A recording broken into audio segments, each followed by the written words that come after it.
Hi, everybody. Welcome to Career Compass Media, where we talk about everything related to careers.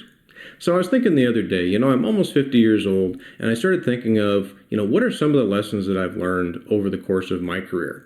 Everything that I've been doing in my life, everything from human resources to working in academia to being a college faculty to being a well driller and someone who actually busted tires for a living at a tire shop. All the different things that I look back on in my career, and I thought, what would I have told myself 25 years ago if I had that chance? What is it that I know now that I wish I knew then? And so that's what this video is really about. I'm going to talk about the top things or tips or really just thoughts that I would have and try to share with my younger self. And hopefully you find some benefit out of it as well to help you in your career, especially if you're younger in your career and starting out. Maybe it'll give you some insight on what to focus on and what not to focus on.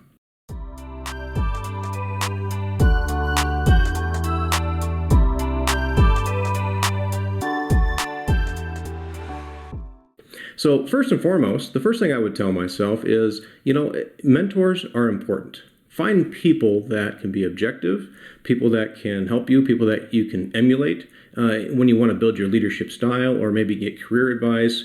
Because at the end of the day, so many people are going to be going through the same challenges that you're going to be going through on a regular basis.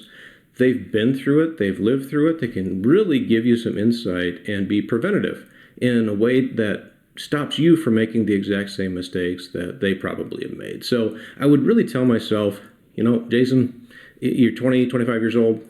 Take some time to really find some good mentors, whether they're a peer mentor, maybe they're a little bit older, maybe it's a career coach. Find the people that will help guide you in an objective way to help you work through some of those tough career decisions. You can't underestimate the importance of having a good mentor in your corner.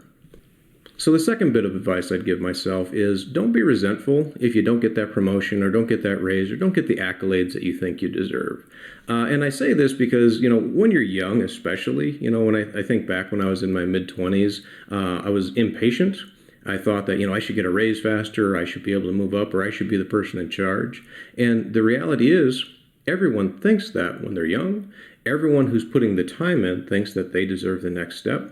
And as opposed to being resentful and wasting all that time and really losing focus on some good companies that I work for and some good experiences that I could have had, I lost a lot of time, or I wasted a lot of time thinking, wow, that should have been me, as opposed to patting that person on the back and saying, hey, great job. You deserved it. And, being more humble about those types of things. One thing that I've learned from a leadership standpoint is that leaders oftentimes don't get a lot of the credit. Leaders oftentimes are defined by how they help others. And also a leader isn't someone necessarily that has the title or the promotion. I could have still focused on being a leader in my team. I could have been a leader in my position or in my projects or those types of things without getting that title or really those, that kind of public accolades.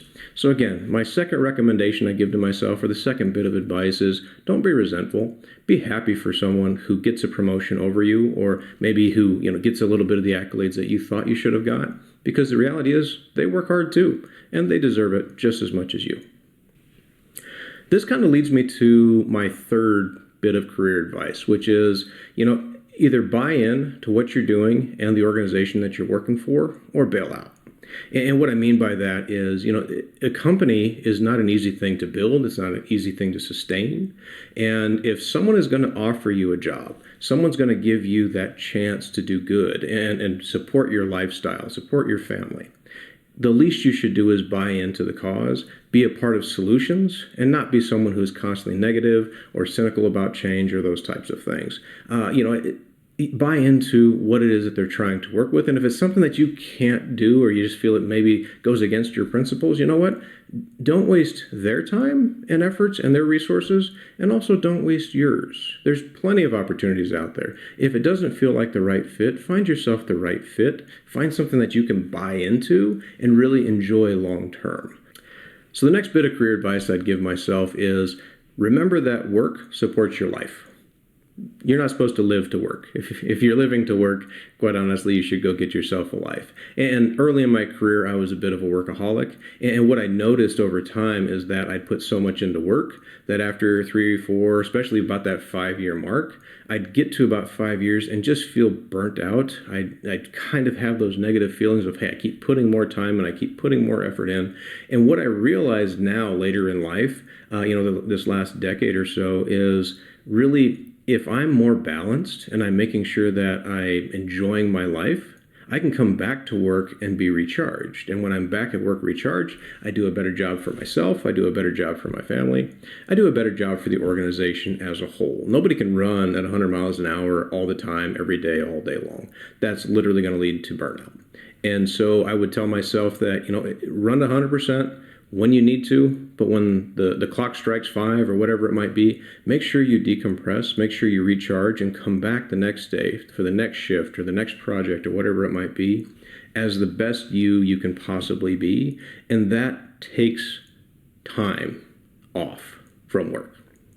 So the fifth thing I would tell myself is don't dwell on failures.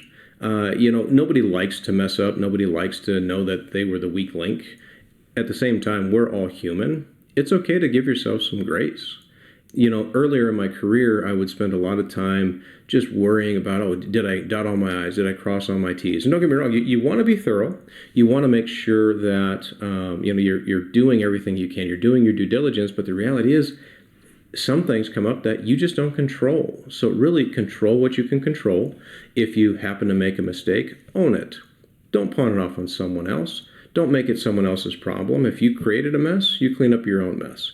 But don't dwell on your failures. Failures are actually some of the best ways that you can learn and move forward. In fact, if you fail at something, there's a better chance that you'll never actually repeat that again, simply because it made you feel so uncomfortable. It resonates with you. So it's a very powerful thing.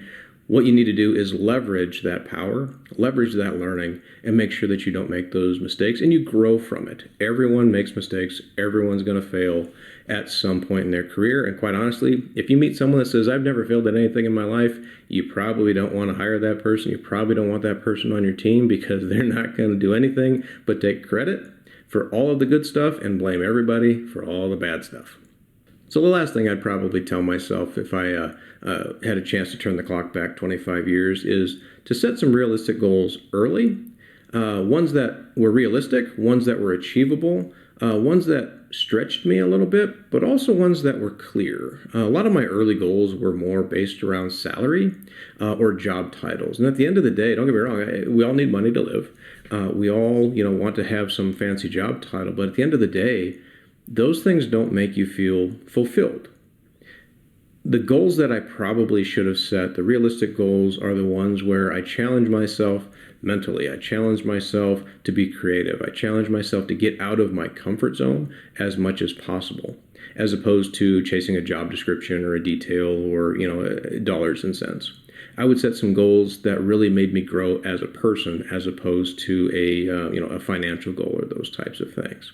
Again, looking back, pushing 50 years old, it's easy for me to look back now and say all the things that I wish I should have done. At the same time, you know what? If I knew those things 25 years ago, I probably would have just made different mistakes. So I'd have a whole nother slew of lessons to teach myself at this point in time. Anyway, thank you so much for your time. I appreciate it. Appreciate you tuning in. Hope to see you back here on my channel watching again. If you enjoy the content here, please subscribe. Please hit that like button, and we'll see you next time. Take care.